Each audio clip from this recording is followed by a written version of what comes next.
This channel does not promote or promotion any illegal activities. All content provided by this channel is meant only for educational purpose only.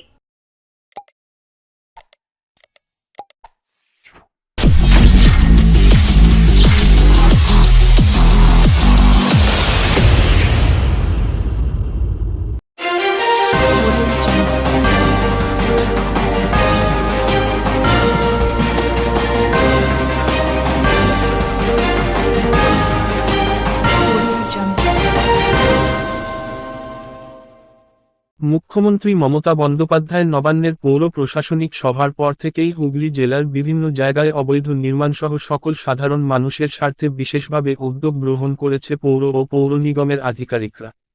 আজ সন্ধ্যায় Chandannagar police কমিশনারেটের অন্তর্গত চন্দননগর থানার পক্ষ থেকে বিশেষ সতর্ক বার্তা ও মাইকিং করে প্রচার শুরু হলো চন্দননগর পৌর নিগমের বিভিন্ন এলাকায়।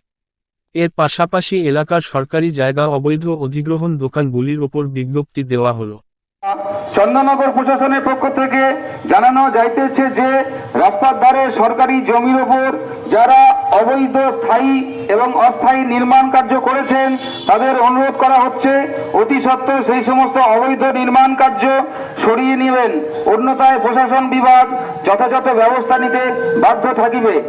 বিশেষ ঘোষণা, চন্দননগর প্রশাসনের পক্ষ থেকে জানানো যাইতেছে যে রাস্তার ধারে সরকারি জমির উপর যারা অবৈধ স্থায়ী এবং অস্থায়ী নির্মাণ কার্য করেছেন তাদের অনুরোধ করা হচ্ছে অতি সত্বর সেই সমস্ত অবৈধ নির্মাণ কার্য নিজেরা সরিয়ে নেবেন, অন্যথায় প্রশাসন বিভাগ যথাযথ ব্যবস্থা নিতে বাধ্য থাকিবে।